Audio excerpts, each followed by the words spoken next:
Well, Dr. Thompson, I know you've been involved in a lot of fascinating and important projects, but before we start on that, I'd like to hear a little bit more about Travis Thompson. So can you tell us something about your personal and academic background? What kind of thing? I mean, Well, early education? Early education, yes, Well, I started out being convinced that I was going to be a zoologist. oh yes, okay. And when I was an undergraduate student, I was really attracted to biology. And partway through undergraduate school, I was enrolled, I think it was maybe the beginning of my second year, I was enrolled in a class taught by a professor in zoology and animal behavior. And the same quarter, I was enrolled in a course that Kenneth McCorkadale taught in behavior analysis. And the two guys taught what they thought were conflicting, theoretically incompatible points of view. And I found both of them very interesting, and I found both of them very believable. And that really set the course for my academic future, because it seemed to me that the integration of behavior analysis with the basic biological tradition of most of the rest of the natural sciences and the biological sciences was something that I wanted to work in. I mean, I knew right away this was something that appealed to me. And so it pretty much made the difference for me as to which direction I was going to go. I was really conflicted. Should I go to medical school? Should I? At one point I was thinking of pursuing training in art, because I used to do a lot of drawing and painting. And that made the decision easy for me. This was at Minnesota, I guess. Yeah, I was an undergraduate at the University of Minnesota. And it never, people nowadays, I'll hear students talk about, well, where are they going to go? Are they going to go to UCLA or Michigan or this kind of place? Never occurred to me, not for a second. To go anyplace else. No, it didn't occur to me. Well, it was, the only thing that I was interested in is I was going to do something in this area of putting biology and behavior analytic theory together to study behavior. And I really didn't care where. I thought the opportunity to pursue a career that let me do those two things wherever it was just fine with me. So when you went into your graduate work, also at Minnesota, I gather, were you in psychology then as a major, or in Right. I had been working as an honors undergraduate in the laboratory of a man named Gordon Heisted. And Gordon had been a student of Howard Hunt's at Chicago. And so Gordon was sort of this kind of guy. He was interested in behavior analysis a little bit, but mainly he was interested in biological approaches to the study of behavior. And I'd worked in his lab, and it somehow just seemed natural that I would stay on working with him as a graduate student. So I graduated a bit early and went directly into graduate school the next quarter without, skipping a beat, and continued basically the research I was doing. And in the course of doing that work, I became interested in comparative psychology, but I meant literally comparing people with other organisms. Yeah. And that's the reason I took my doctoral minor in child development, because I wanted an opportunity to study learning phenomena in kids and learning phenomena in other organisms. Did you do most of your early work with animal subjects then? Yeah. In the beginning, we were studying basically rat behavior, and our lab simply wasn't set up to deal with other organisms. In my coursework in zoology, I did spend some time studying simpler organisms, but the procedures that were available to me were pretty limited. Gordon Heisted was a great advisor in that as long as you were willing to pursue the apparatus and build it yourself and do what you needed to do to get the job done, he would support you and help you do it. It was obvious to me that I needed to get more background, I needed more techniques, I needed exposure to people with more sophisticated approaches to studying behavior than I had acquired in graduate school. What I learned in graduate school was a way to think about solving problems. It was to develop a conceptual framework with which to solve a whole bunch of different problems. So although I was weak on technique, I was very strong on the philosophical underpinnings of psychology and, of course, particularly behavior analysis. I found that working with Kenneth McCorkadale, who was my undergraduate advisor, and all throughout graduate school he continued to be my second mentor, that really shaped the way I approached all my subsequent psychological work. When did you start, or did you during your graduate work, start working with human subjects at all? You mentioned about child development. Yeah. Did you do any experimental work, say, with children or Yeah, observational? Yeah, I did. I enrolled in a course that was taught by David Palermo, and Dave taught the intro experimental child psychology course. And basically it was simply to get child development majors some exposure to going into a preschool classroom and what to look for and how to observe behavior. It came really second nature to me to do that. And I remember writing this extensive, most of the kids wrote extensive narrative notes and their impressions and subjective judgments about what they saw going on. And I went into the classroom and I immediately developed a coding sheet, and I was scoring antecedents and consequences. And I turned in the paper to Dave, and I remember he was a little taken aback, and he said, asked me, where in the world did you learn to do that? And I said, I don't know, it just seemed like the natural thing to do. I did a little experiment. Most of the people were interested in more traditional developmental questions. I was interested in learning and the principles of learning. And I did a little study with my daughter, who was, I believe at that time, 18 months old, developed a clown face device, which was actually painted on a box. And I went to the lab and took a Davis universal feeder and attached it to the back of the clown, and I had a micro switch attached to the nose, so when she pressed the nose it would dispense food items on different reinforcement schedules. And I remember I did an honors, sort of a special paper for David Palermo for his course on operant conditioning in an 18-month-old child, and had used ratio and interval schedules, and much to my amazement and his, that they actually generated cumulative records that looked like animal cumulative records. It was a kind of an eye-opener to me. You now are working in some very applied types of settings. That is to say, you are concerned with practical problems of human development and children and so on. What led you from the university laboratory experiment situation to start into the more practical concern with human problems? Well, I wish I could say it was the motivation to help people. It was kind of curiosity.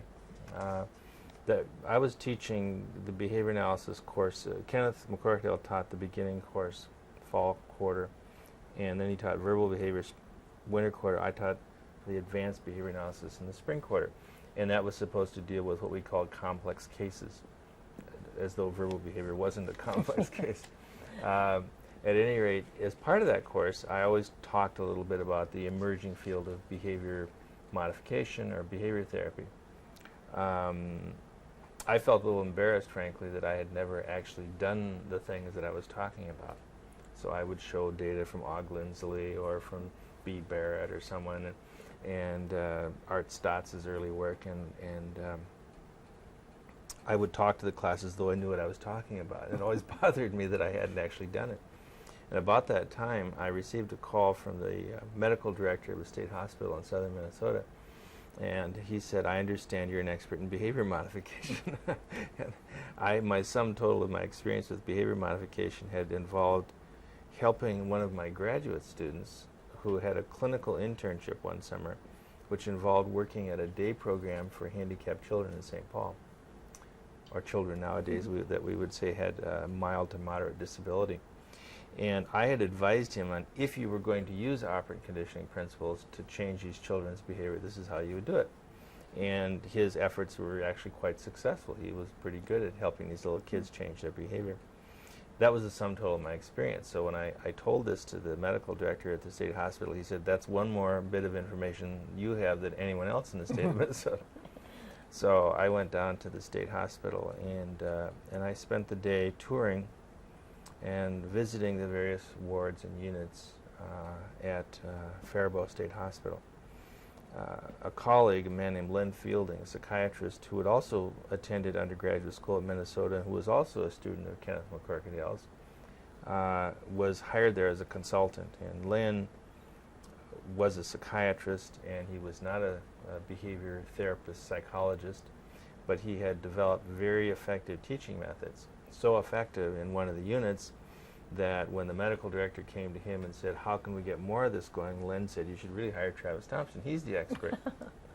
So that's how it got started. And I went there, and after spending the day observing profoundly retarded people literally waiting around in their own excrement and hurting themselves and hurting other people, I remember going back to Minneapolis, driving the 50 miles back in my car, and my skin smelled of the urine and all the odors that you get in a place like that. And I was thinking to myself, boy, I sure don't want to go back there.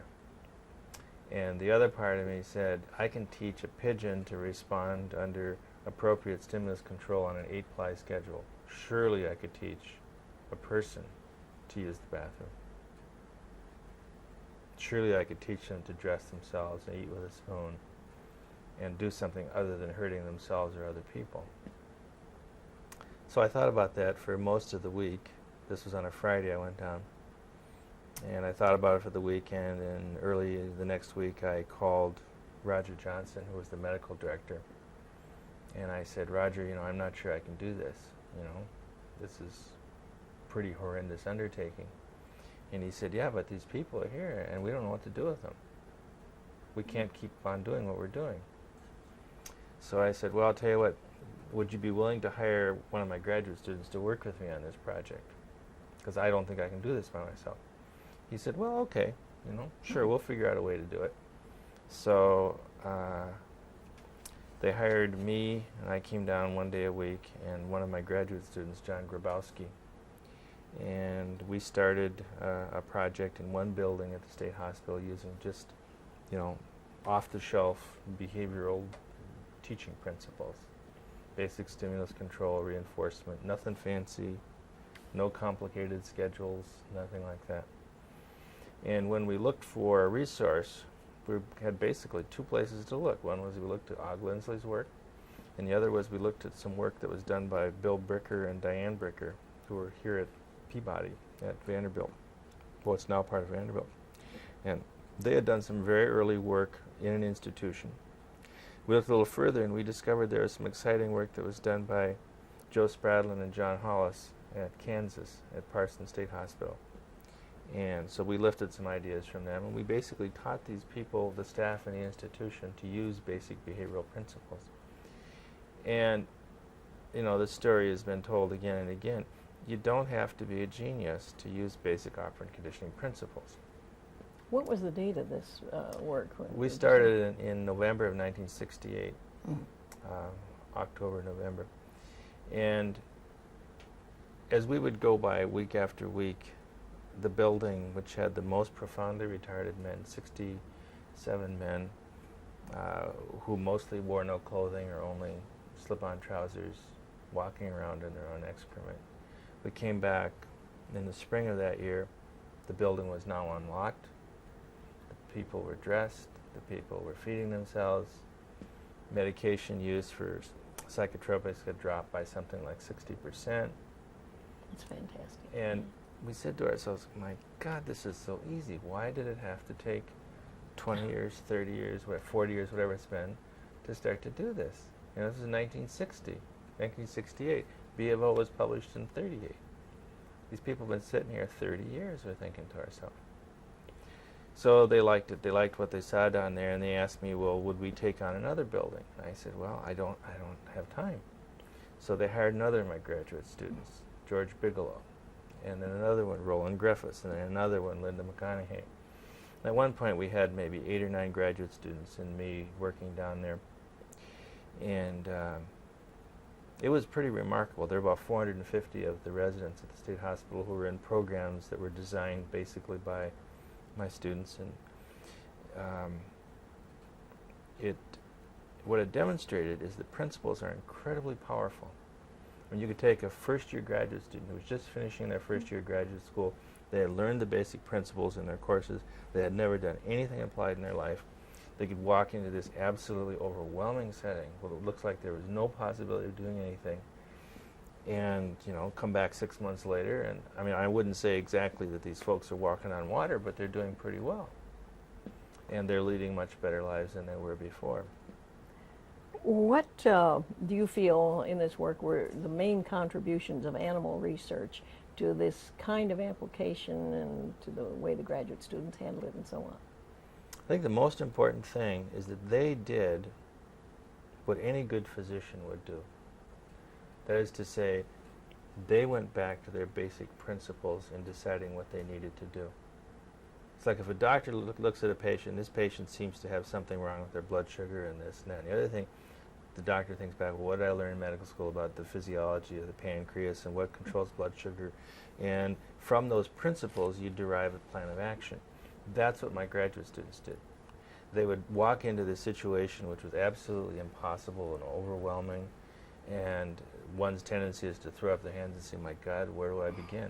And what they would do is they would begin by looking at a specific problem and say, how would I go about analyzing the antecedent conditions that led up to that, the current stimulus control?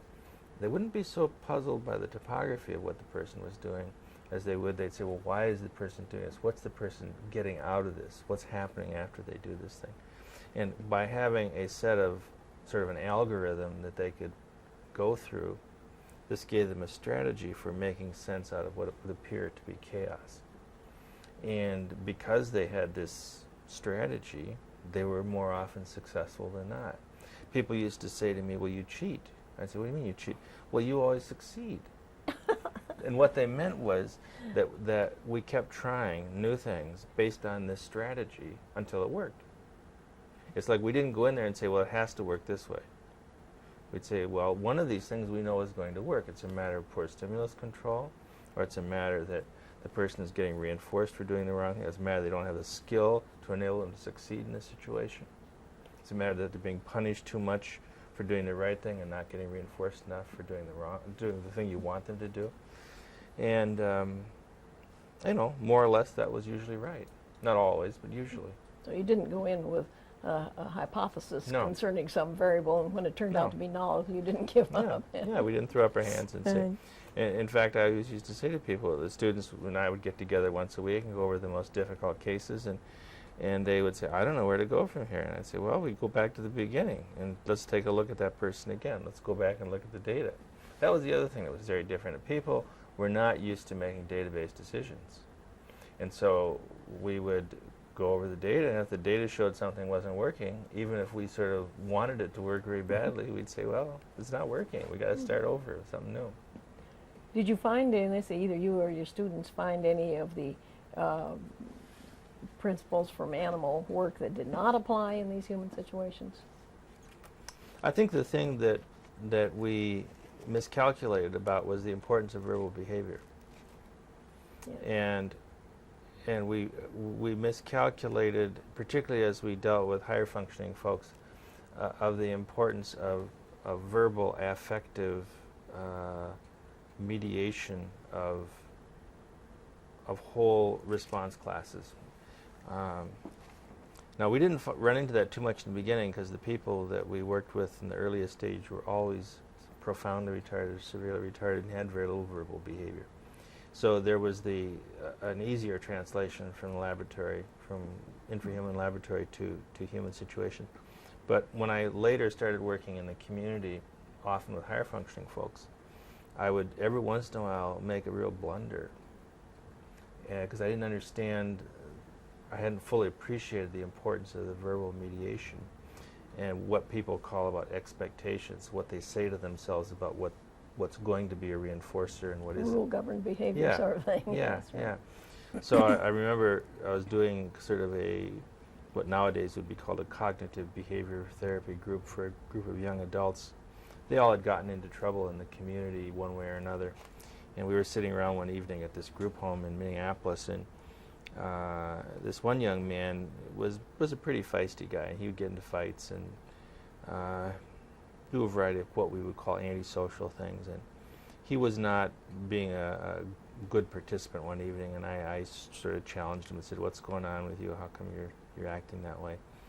And he said, well, I have to get a car. This is a guy, I'd say, with mild to moderate retardation. I said, what do you mean you got to get a car? I said, well, he said, I just have to have a car. I'm going to get a Cadillac. This is back in the days, this is in the 70s. And I said, well, that doesn't make any sense. You know, you're not going to have enough money to get a Cadillac, so why don't we talk about something realistic? Like, what could you get?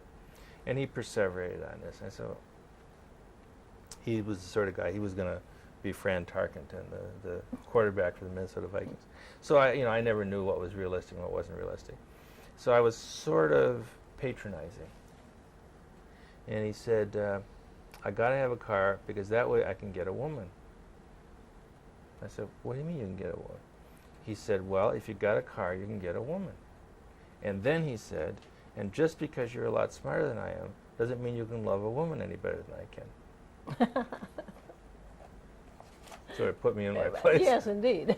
And that's what I mean by, I think sometimes those of us who started out in the animal laboratory failed to appreciate the importance of verbally mediated expectations and the complex interplay of affect with those verbally mediated expectations. If this guy defined for himself this is a goal, and he would not, no other goal would be acceptable as long as that was his goal, then it was going to be a problem. I see. Yes, indeed. Tell me, did you encounter any other kinds of difficulties transposing animal research to humans? I mean, in terms of resistance on the part of administration or on sure. subjects?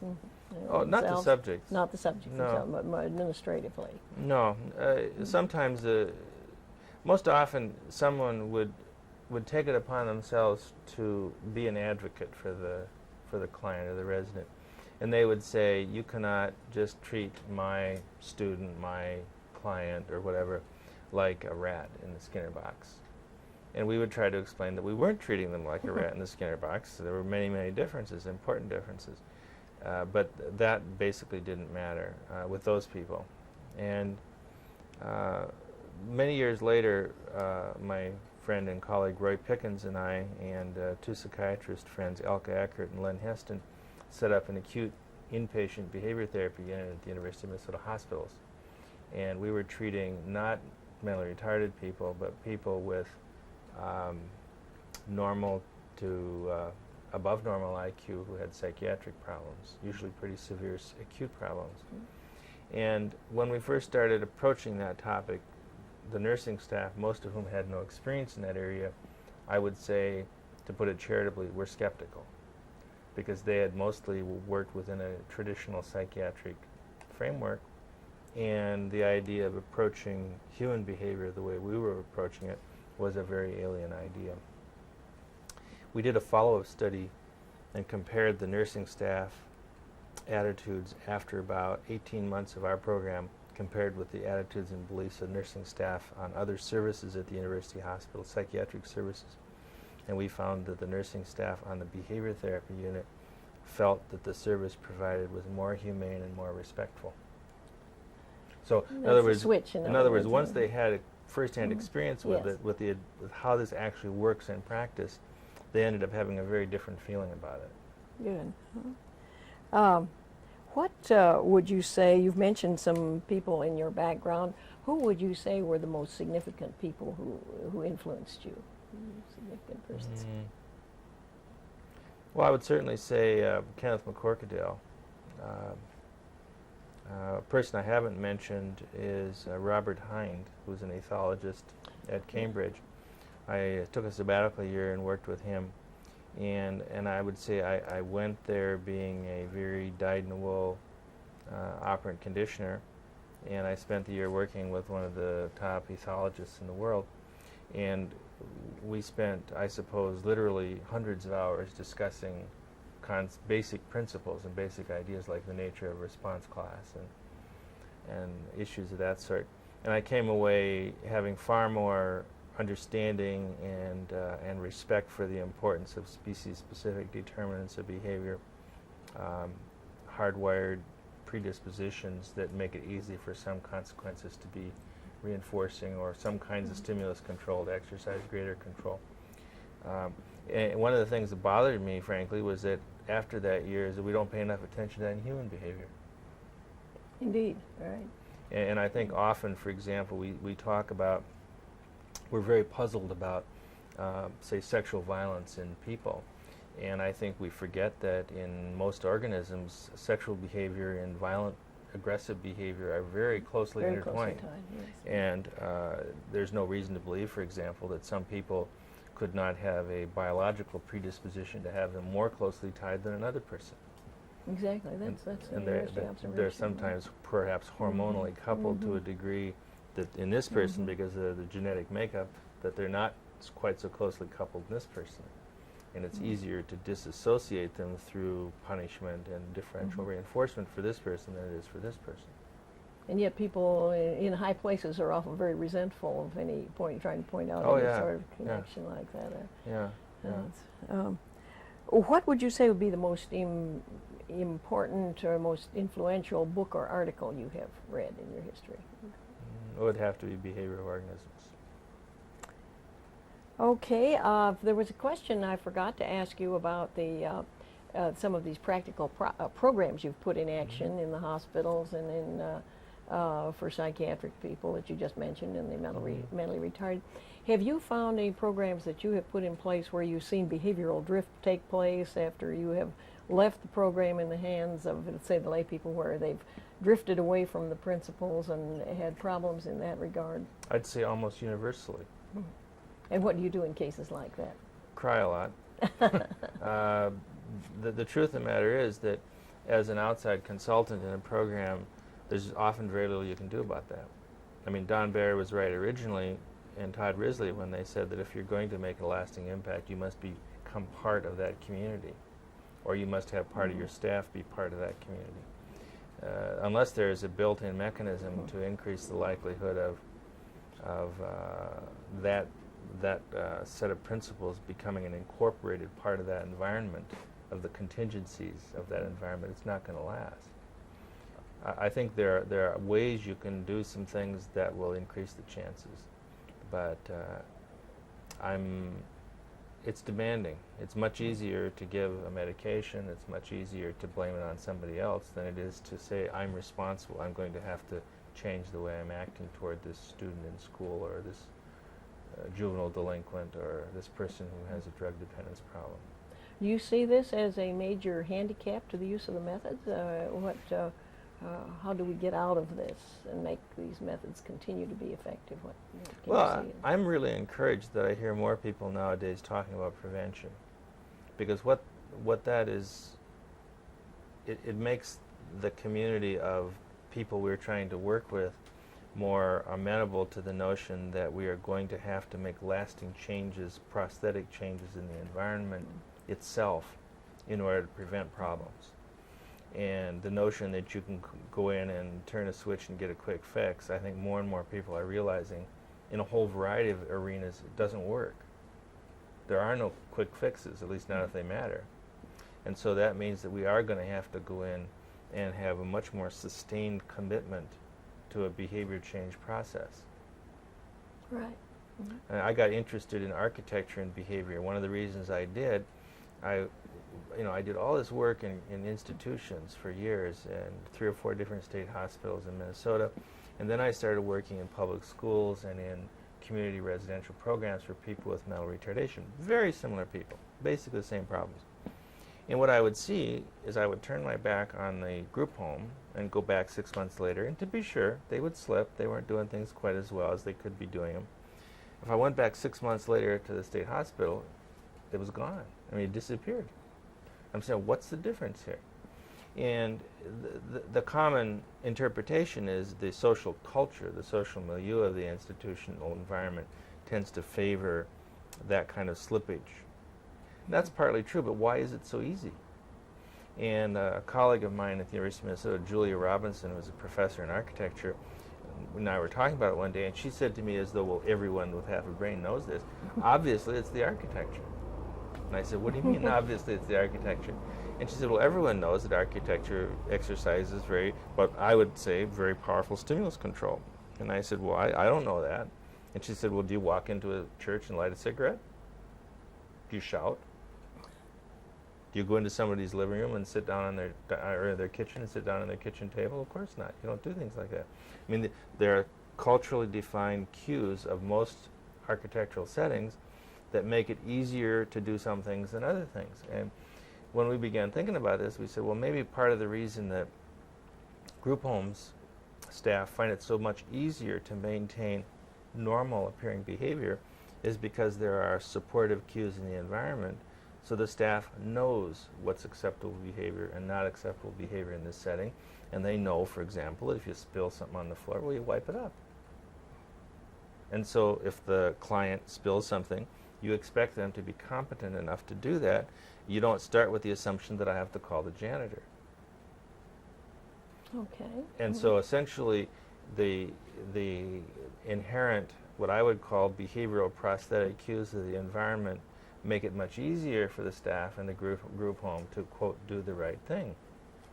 And we're doing some research on that right now.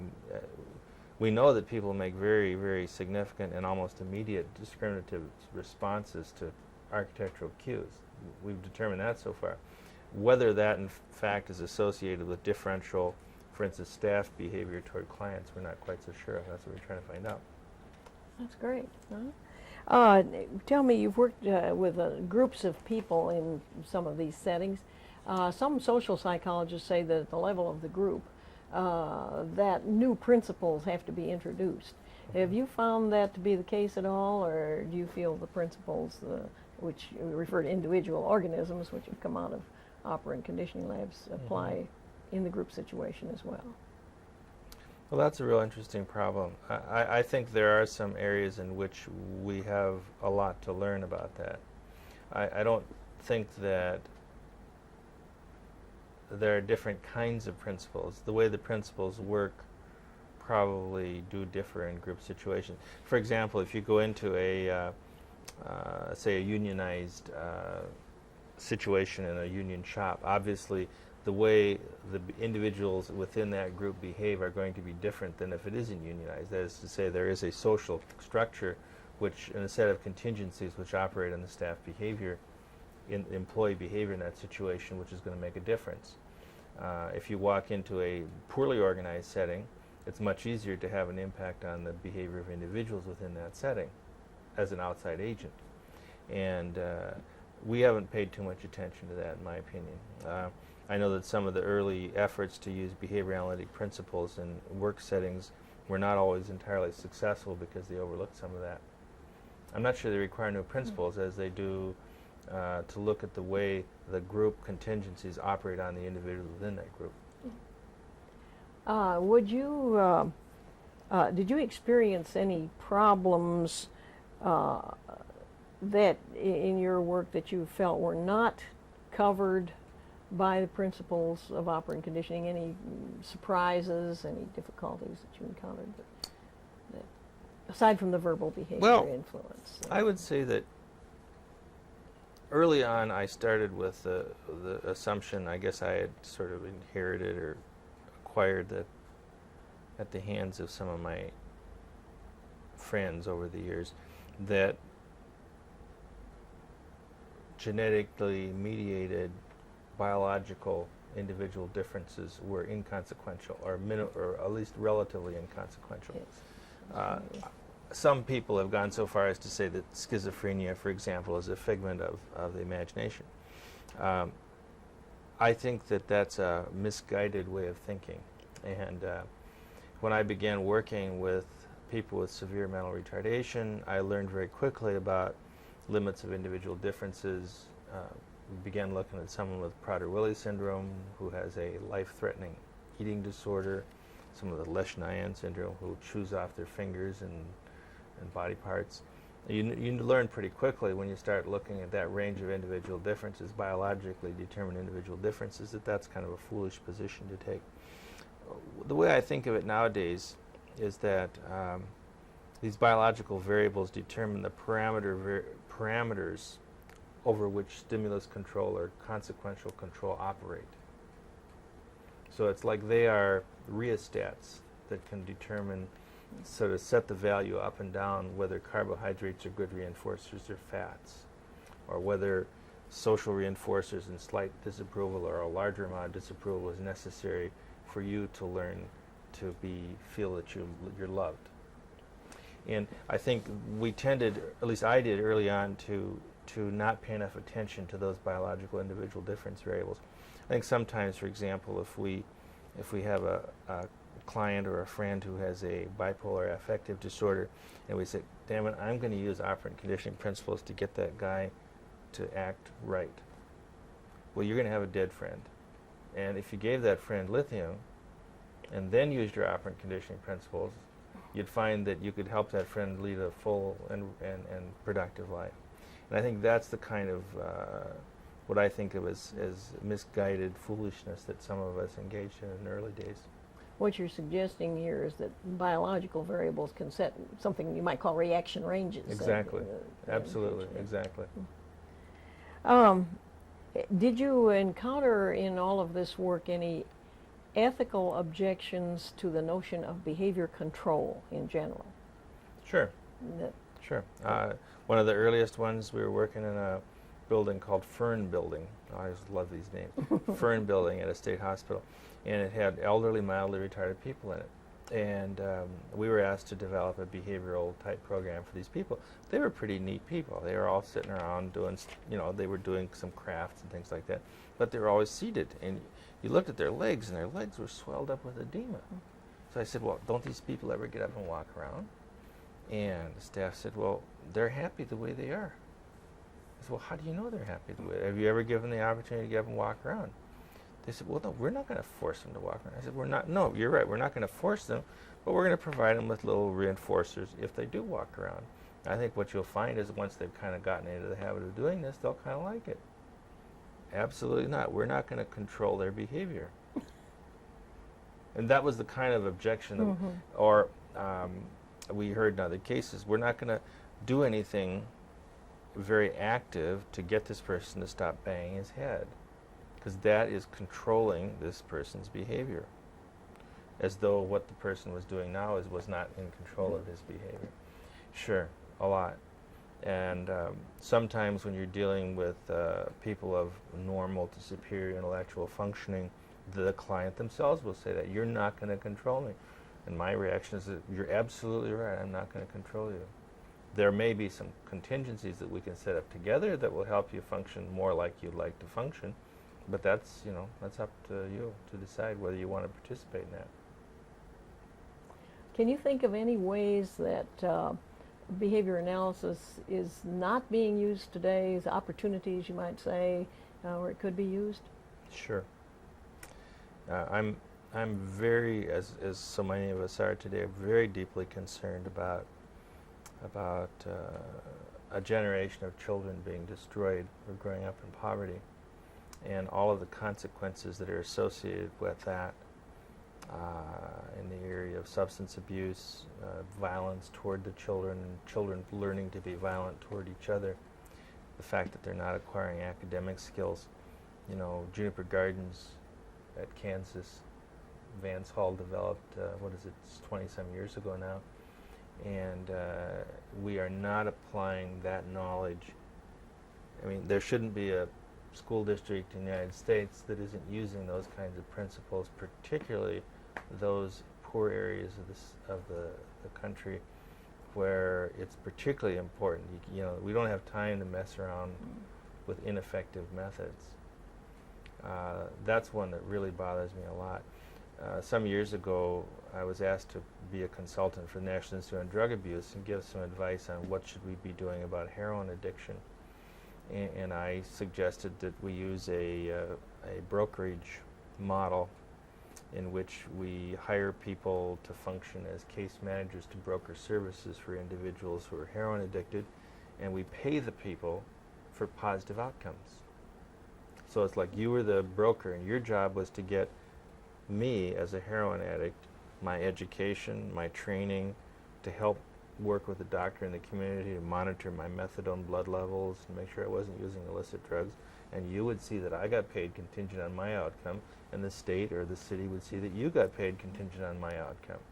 As it is now, our human service system, and heroin addiction is only one example, Our human service system is driven by process, not outcome. So as long as you seem to be doing good from the point of view of the city or whoever pays you, you're going to get paid. Doesn't matter regardless of whether you have any results or yeah, not. yeah. And we as a society can't afford to keep doing that. You know, we can't keep paying people for meaning well. We gotta start paying people for doing well, not just meaning well. It's nice to mean well. It's even nicer to do well. Very good. You mentioned earlier in previous conversation something about some of your work with drugs and self-administration and applications from animal work to that to the drug situation. Right. And this, I think, is an example of one of the cases where the knowledge is being applied today, and they don't realize that it came from early behavior analytic work with animals. Can you tell me a little bit about that story? Right. Yeah, I was a postdoctoral trainee at the University of Maryland with Joe Brady, and after meeting with Joe, we decided that I would work with Bob Schuster, who was at that time finishing his PhD working with Joe Brady. And that laboratory was an absolutely remarkable place. I mean, it was a dismal place in terms of the physical facility. It was an old World War II barrack. But socially, it was an amazing place.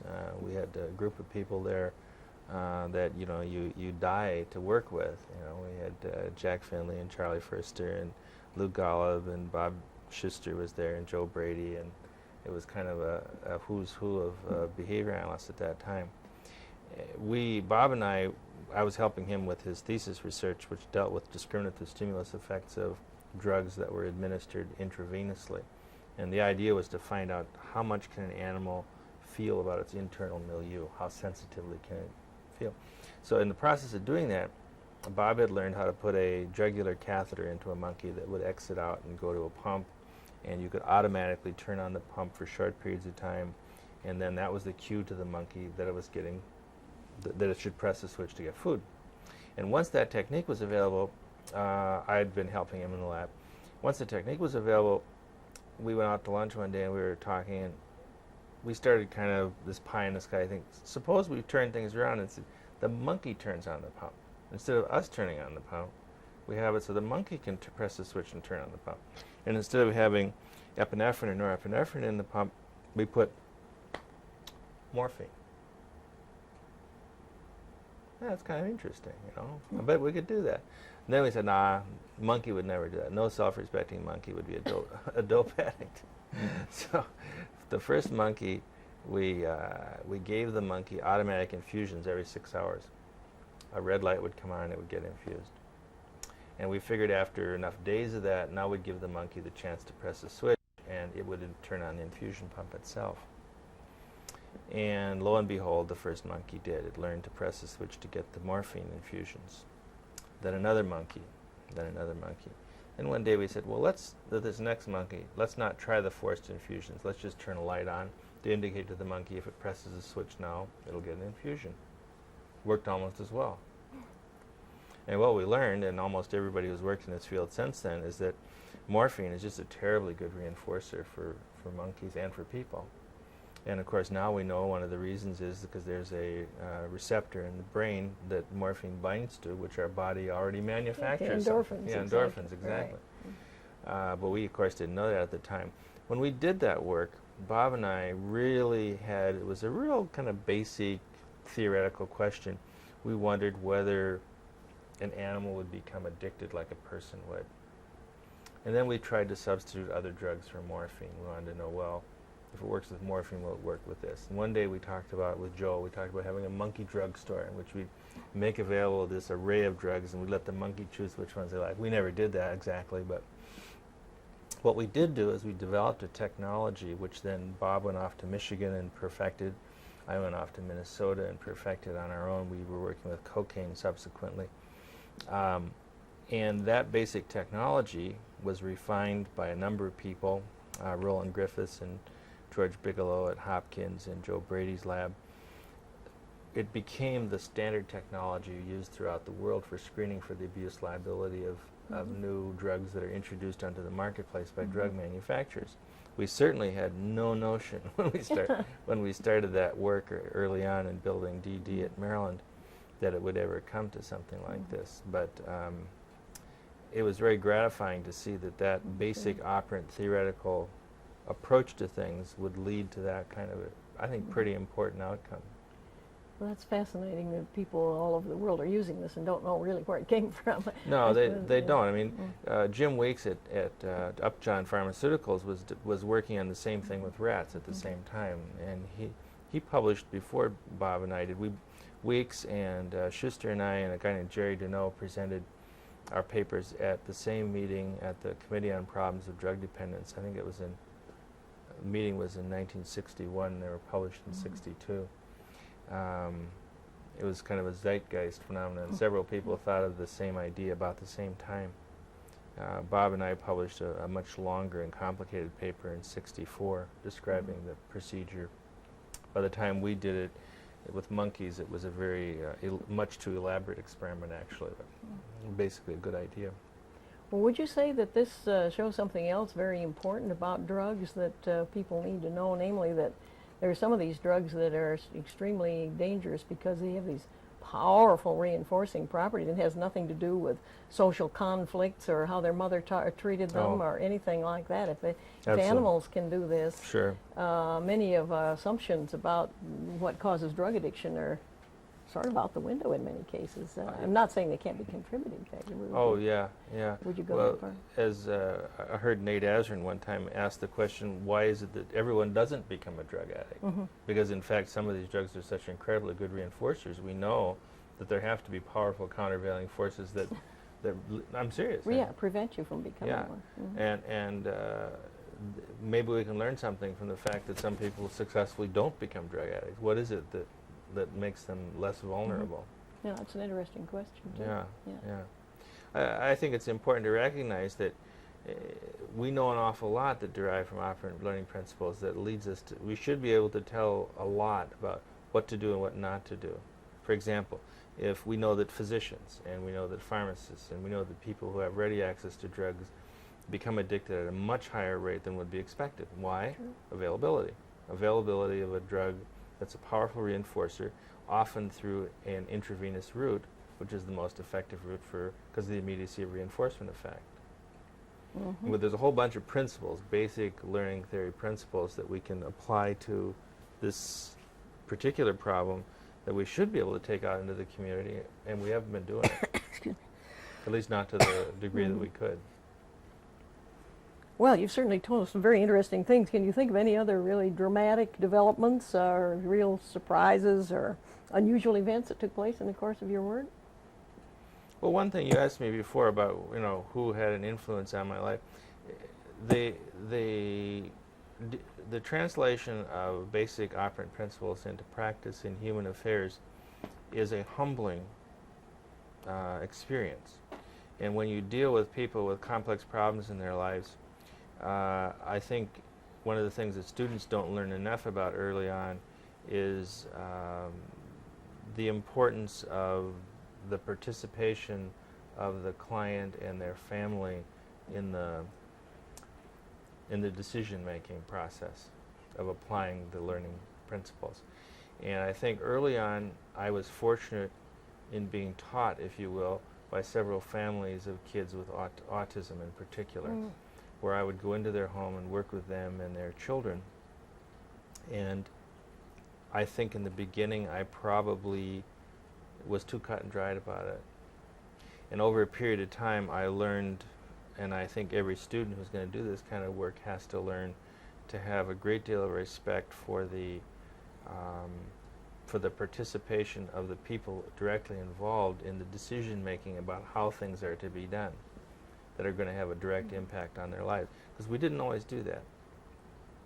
It was as though, well, what's the big deal? I know what the principles are. I'll just apply them to you and you'll be fine. It was, we didn't ask our monkeys usually, or our pigeons. But we do ask our people.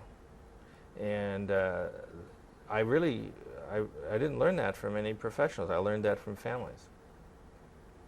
I learned that from directly working with families and sort of seeing the anguish that they experienced in trying to apply these principles in their lives. And I wasn't always as good at it as they were sometimes once they learned the principles. Well, that's very interesting. Yeah. Fascinating. Going back to the beginning now, when you started out, let's say, right after you got your doctorate degree, you started out in your career, what did you hope to accomplish at that point? What was your purpose in your career as you can see it then? Truth with a capital T. I wasn't interested in application. I was fascinated by the interface of behavior analysis and biology. I always was. And the kinds of work that I did over the years, I tried to classically condition mimosa plants and operantly condition beta splendens, and at one point worked with a guy who was training planaria. And was that James McConnell? No. His name was Dick Lee. And I think that kind of interest at getting back at the basic biological limits of learning, for example, always appealed to me. I think that my movement into behavior analysis, and particularly into the area of applied behavior analysis, was really by accident, but maybe I was at a vulnerable point in my personal development, because seeing overwhelming problems, social problems, I just could not walk away from it. Knowing that you could do something about it, thought you could do something knowing about that I could do it, I didn't have any doubt in my mind. Okay. I didn't know how much I could do about it, but I knew I could do something about it. And what bothered me is that no one was doing anything about it. I feel that same way today about kids growing up in poverty, that I don't have any question in my mind whatsoever that if we really put our mind to that, we could, working with the poor community, we could absolutely turn things around. I mean, maybe that sounds incredibly naive, but I believe that. But we can't do it alone. Right. In the course of your work, what would you say is the most important book or article you have published?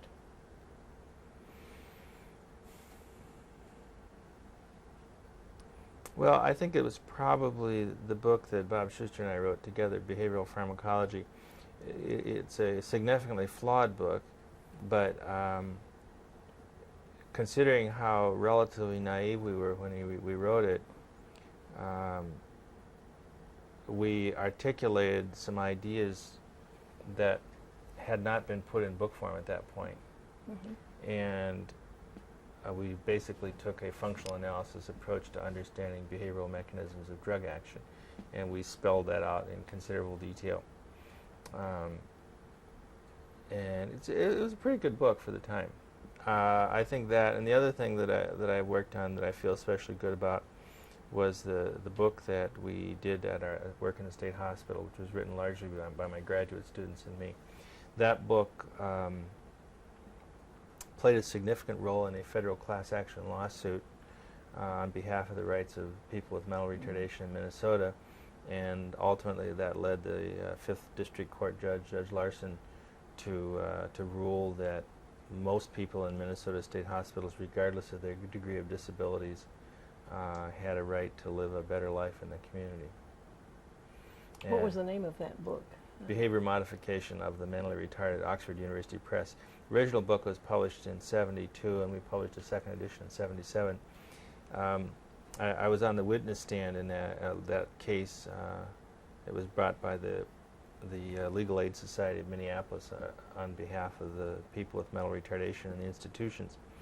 And after, I think it was a day or so of testimony, in which I had basically reported data from our book into the record and described some of the things that we were able to do with these often very difficult and disabled people, Judge Larson, at the very end of my testimony, said to me, "Are you saying, doctor, that every mentally retarded person, regardless of their degree of disability, is able to profit from the kind of programming that you did? And I said, yeah, every single person can profit from it to varying degrees, but everyone profits from it. And which is to say, can profit from basic operant principles, because that's what we did. And he wrote that in his final ruling, just that language. Oh, that's a compliment. Yeah, yeah. And I think what it means is that we in behavior analysis are often criticized by people who are civil libertarians for applying these animal learning principles and to people. And here's an instance where the animal learning principles applied to people led to their release from the institutions of Minnesota, at least. Very good. Mm-hmm. Now, another sort of turning things around and knowing what you know now, is there anything you would do differently if you could start all over again, say as a graduate student at that point, or any point along the way?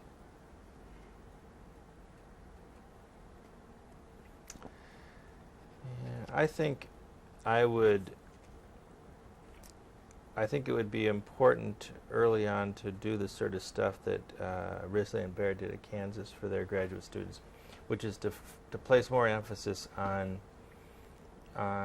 teaching people skills necessary to work with systems change. I mean, even if a person is going to go into basic animal research, they are going to work in a university probably, or they're going to work in some organization. And I think understanding how organizations work, understanding more about social behavior, understanding political processes, things like that, which were of absolutely no interest to me at the time, would have been very helpful to me in the long run. If you're going to learn, for example, how do you work with the local school district, how do you work with a mental health center, how do you work with a private company, those are all skills that would have been very helpful to me, although I would have resisted them at the time, but they would have been extremely helpful. I had to learn the hard way, and that's not the way to learn. You know, as Fred Skinner used to say, you know, the sink or swim method is not the best method, and a lot of people sink. I'm sure. Well, clearly you didn't. Another question: have you used operant principles in your daily life, dealing with your family, your colleagues, your students? It's really funny, you know, when I was at Minnesota, where I had a great many graduate students over the years, my students always accused me of very systematically applying operant learning principles, which I always thought was very funny, because I did not do it systematically.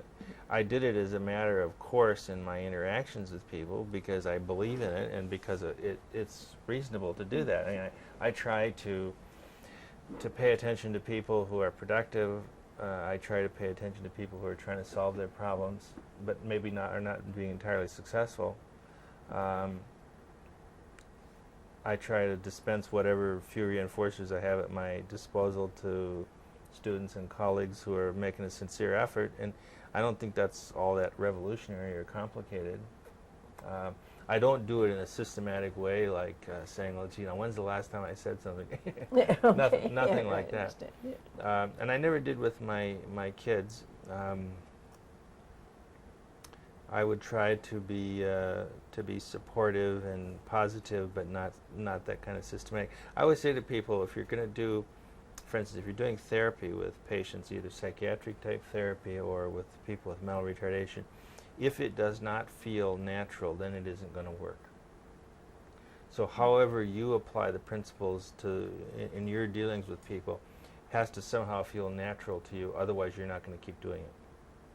And if you don't keep doing it, why start? Yeah, I suppose from the standpoint of the person who's getting the attention, if it isn't natural to them, if it seems forced, yeah, right. it wouldn't work with them. Yeah, I mean, I know people, some of my friends have been much more systematic about that sort of thing, and you know, you have to do what you can do. I think it's funny that my students always thought I was being, people you'd say, oh, one of the students would come to us and say, oh, so-and-so told me you were reinforcing me again. That's how really was I. All right. Well, I know you've had a lot of students and colleagues that you've worked with, and this may be not a fair question, but Who are some of the main people that you have influenced, the students or otherwise? Well, you know, there's students. I just talked to one of my students yesterday who just graduated a year or so ago. I talked to him on the phone.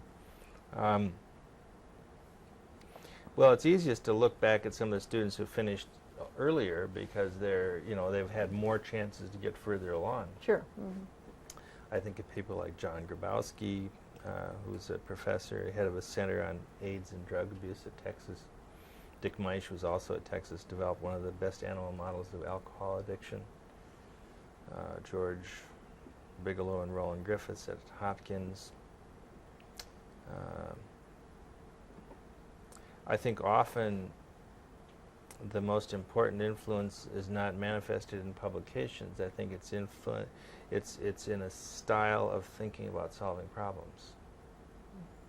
And I think one thing, I don't always do it well, but I do sometimes, that you asked me earlier what I feel best about. I think one of the things I have done well is to help people learn how to solve problems. Certainly very important.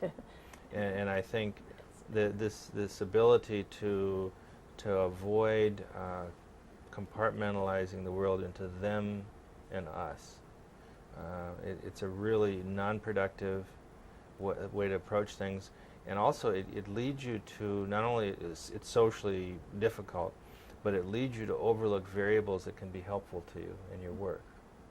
And it's like I got interested some years ago in the fact that there are certain kinds of phenomena that behavior analysts assiduously avoid, like things like religious conversion and sudden insight in psychotherapy, and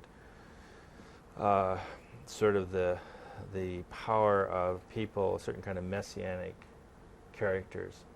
And I was thinking about, what do these things have in common? We don't like to talk about them because they're all spooky and they're kind of contrary to our worldview usually.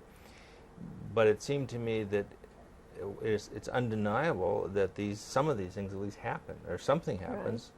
Right. And rather than saying they don't happen and I'm not going to look at them, I mean, what's his name? Jones got, several hundred people to commit suicide in Guyana one afternoon. I mean, that's pretty impressive. Those are good data, I think. I don't like them very much, but you got to be impressed with data. As data go there, yeah. I think. Yeah. Impressive. And so I'm asking myself, well, maybe we should pay more attention to things that seem to rub us the wrong way, but are undeniably there. And if behavior analysis can't handle them or can't, then something's wrong. Something is wrong. Yeah. Mm-hmm. And I think the whole area of emergent learning or relational learning is close to the root of those phenomena. And I think in the years to come we're going to see more people trying to understand, come to grips with that kind of seemingly sudden emergent of a phenomenon apparently out of nowhere. Well, obviously it's not out of nowhere. I mean, the foundations have been laid for it for a long time, and now you present the last little piece, and all of a sudden the puzzle's all there. I think it's something akin to that, but we need to pay more attention to that. In working with my students, I think I helped, not all of them, but some of them at least, develop the strategy of saying, those things are worth looking at. Let's not throw them out. Good. Now, where do you think the future of behavior analysis lies? What direction do you think it's going? Are you optimistic? Well, I wish I could be optimistic about the field of behavior analysis. I'm not. What I mean by that is that we are suffering from it seems to me, an unprecedented phenomenon in science. Maybe my history isn't good enough, but I don't recall ever reading about an effort to suppress the truth in modern science as has gone on with operant conditioning. And what I mean by that is that I hear responsible PhDs in psychology talk as though operant conditioning is only of historic interest. It does not exist anymore. It was a thing of the past. No one does it. No one believes it. It made no contribution. I mean, it is kind of an effort to remake the truth, and it absolutely astounds me. It astounds me too.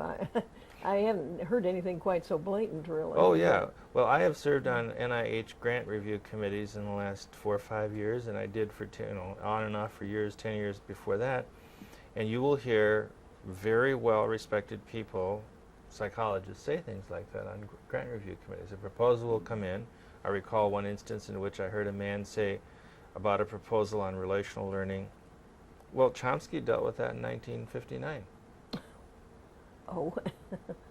As though that kind of dispenses with the field of operant. All the problems were solved. Yeah, and when I say I'm not optimistic about operant conditioning, there is a whole generation of young people who have been raised with the belief that that's the case. I mean, there are many schools around the United States where students get literally no exposure to operant conditioning. That's appalling. I didn't realize that was the case. Yeah. And so I had a colleague who was invited to give a lecture in a course, kind of a history course and philosophy course. And at the end of he was talking about J.R. Cantor, actually. At the end of the class, a graduate student stood up and apparently asked him sarcastically, how does it feel to be a Skinnerian in the 90s? Kind of the back of the hand. I'm just appalled, and I don't understand it. I don't understand it. It's like, Copernicus or something, or Darwin, as Charlie Catania wrote in his article in JAB a while back. This is something that we have to suppress. We can't let people know about it. It works too well. Apparently, yeah. Apparently. But, where is it going? I think that we are going to we made a serious mistake. I don't know if you read it. I wrote a 50th anniversary retrospective review of B of O for contemporary psychology. And I don't disagree with too many things that Fred Skinner said or did, but one of them I do, and that is his effort to break behavior analysis away from biology. I think his animosity toward reductionistic theory, and I'm sure at the time when he was a graduate student growing up, everybody said, well, the only truth is through reductionistic explanation. Everything else is garbage. You're wasting your time if you're not doing, Sherringtonian physiology. And I can understand how he would have been put off by that. But I think by creating a schism between behavior analysis and biology, it created an unnecessary gap in our ability to interact with other people in the natural sciences. And as a result, in the void that emerged, other people have stepped in, and I think behavior analysis missed a real opportunity.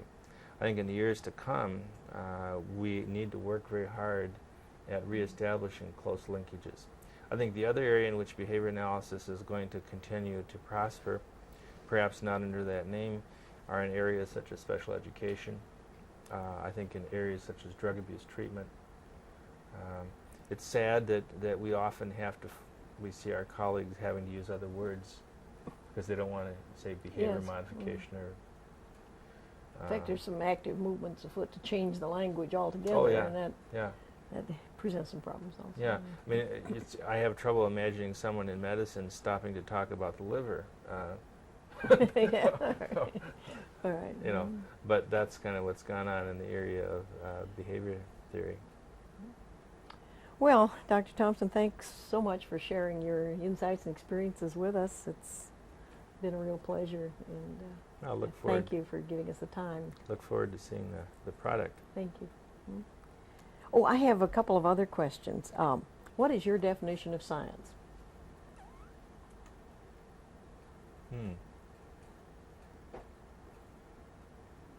I don't have any very good one.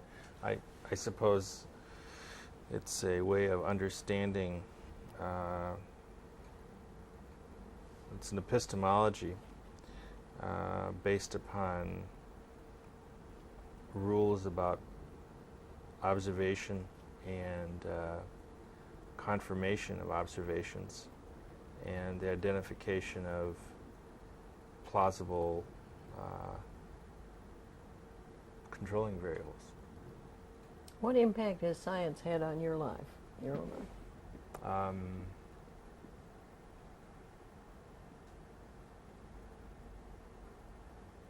Well, I think I am the way I am because of the fact that I adopted that epistemology at a very early age. And I was, let's see, how old was I? I was about 10 years old, 9 years old, and I built my first telescope. And I remember seeing the moon through a 3-inch refracting telescope through a carpet tube in my backyard. And then I think it was for my 11th birthday, my brother gave me a microscope. And I set about, this is the kind of person I've always been, I was going to describe everything in the world. Oh, good. How is it going? It's a little slow right now. Okay. I had this book, bound books, and I would look through the microscope and I would draw what I saw, and then I would write observations about it, whatever it was. And it was everything, blades of grass, everything you could. And a couple of years later, I built a 6-inch reflecting telescope. And I used to go out in the evening and observe and collect information about astronomy. And one of my more important lessons occurred one of those nights. In Minnesota, it gets kind of cold in the fall. I was in November, and I was out. We lived sort of on the edge of the city where there were farm fields, and I took my telescope tripod out and I set it up, and had been observing in a particular area of the sky. I was trying to see a diffuse nebula of some kind. I don't remember what it was anymore. And I was looking through the telescope, and my hands were cold and, blowing on your hand. And I was looking fairly low down toward the horizon. I thought that's where this object was supposed to be. And I looked through the telescope, and holy cow, it blinked. And I looked again and adjusted the telescope, and I got it set up just right, and the star was blinking on and off, And this was before weather satellites and stuff like that, and I could sort of feel my heart pounding. And I thought, my God, I'm only, I figured I'm only 11 years old. How could I discover something? I'm 11 years old. And I fooled around with the telescope and adjusted it, and I thought maybe I had done something wrong with the telescope. And I was there for a long time, and I took out my notepad, and I drew what I saw, and I wrote it all down in the dark with my flashlight. And I was no longer cold, needless to say. And so I wanted to get a better view of this thing, so I moved the telescope out, it was slightly sloping upward like this, so I moved the telescope up the hill, and I got it back, fixed on this area where it was supposed to be. And there was a star there, but it didn't blink. And I thought, gee, that's weird. I moved it around a couple more feet, and it didn't blink anymore. So I felt really kind of disappointed, something was wrong. I moved the telescope back down the hill, more or less where it had been before, and it blinked. And all of a sudden I got this sinking feeling, and I started running down the hill toward there was a highway, not a highway, but a little country road really. There was a row of lilac bushes down there, and I stumbled on the frozen furrows of the ground and fell down forward my hands and cut up my hands, and it didn't make any difference. I kept running until I got down to the road. There was telephone wire. Telephone wire was hanging, and the wind would blow the wire back and forth between my line of vision. And I thought, I felt totally crushed and distraught. I made this great discovery. And I walked back to the hill, and I was humiliated because I had I suppose for a half hour had decided I was probably now a Nobel laureate. And it was a really important experience for me because it taught me the importance of not jumping to conclusions, about confirming your observations, and about being skeptical about what you want to believe. And I think learning that lesson at the age of 11 is better than learning it at the age of 40. Yes, indeed. It was a good experience. Yeah. That kind of attitude about science was something I grew up with. When you say, what impact did science have in my life? It's hard to say because it was always with me. What impact do you think science has had on the world at large? Not enough. Not enough, I'm afraid. I think too many problems remain to be solved, and the clock is ticking. Right. You know. And many of them in human behavior, I would say. Would Oh you? yeah, yeah. I mean, we're talking about problems of famine and reproduction and reproductive behavior and disease transmission and a lot of those problems are problems that involve a major human behavioral component. And the sources of input in the solution to those problems are from other kinds of knowledge bases and other sets of epistemologies which are often incompatible with scientific kinds of solutions. It's hard to get public health, for example, implemented if belief systems are incompatible with it. Right.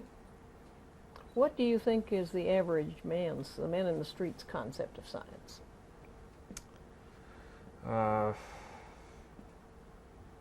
That's an interesting one. You know, back when I was growing up, I would have said Wally Cox and Mr. Peepers. Kind of a foolish, absent-minded man, usually in a white coat and glasses, who can't find, you know, where he left his stuff. Nowadays, I'm more apt to think that it's not a very good image. You know, all the attention that's given to scientific fraud and language like genetic engineering and kind of scary imagery. Right. I think people lose sight of what science is really about. One of the things that I'm doing here at the Kennedy Center is to bring people from the community into the Kennedy Center to participate in our committees, to participate in our activities. I think it's important that leaders of from the non-scientific world get a much better understanding of what science is and isn't. The limitations of science, and also to participate in the decision-making process about how science is going to get used for human purposes. Good. Because my next question was going to be, what can we do about this? Well, and you've already gone into that. Well, I mean, I don't know if that's the only thing to do about it. Also, I have to say, I showed you a while ago that green book predicting abuse, liability, and stimulant depressant drugs. That book was published, I think, in about 1971 or so. It included data from 1967 that we had accumulated on the addictive properties of cocaine. And in that, we said that cocaine was the most addictive drug of all the drugs we had tested. And we gave a copy of that book to every congressional staffer and every committee in Congress that has anything to do with substance abuse. In 75, 77, 78, when we started having this tremendous increase in cocaine use and abuse in the United States, our congressmen, senators, public policy makers all said, "What? Where did this come from? We never heard of this. What is this?" We are terrible consumers of scientific knowledge. We need to be much more effective at getting important scientific knowledge to policymakers. And our policymakers have learned to be very skeptical. And I suppose, you know, they've been burned sometimes, but we need to develop forums. We need to develop regular opportunities, not just for the people out on the street, the business person, the banker, the person in the projects over here who needs to know what we're doing too, but we also need to get the aides of congressional staffers to come into our offices and our labs and find out what it is we know. Here's a little operant conditioning on congressmen. Yeah, well, we need to give them the opportunity to be exposed to these discriminative stimuli, and when they say the right thing, say, yeah, I think you're right. Okay. I think you're catching on. And also, I think it's good for them to say to us, well, what are you going to do for us? Yes. To challenge us. Because it's, you know, it's good to throw out platitudes, but like I said before, it's better to do something about it. And so, you know, sometimes they'll throw down the glove and we're going to have to decide whether we're going to do something. But, you know, at this point, often we don't even have an opportunity. Right. Because we can't get their attention. So we do something to get their attention first. Yeah, yeah. Yeah. I mean, I find that often those people are very amenable if you approach them the right way. If you go down and talk to them, you say, this is what we're doing. The next time you're in town, I'd like to have you, you know, pay a visit. Let us show you what we're doing. I think that's the way to get them more familiar with what we're doing, and that we do have a contribution to make. You know, we're concerned and wringing our hands about the fact that operant conditioning is not well enough known. But if we want to get it well enough known, we got to get it known by people who are going to have policy power to make decisions. And those are the people, in my experience, who are impressed with results.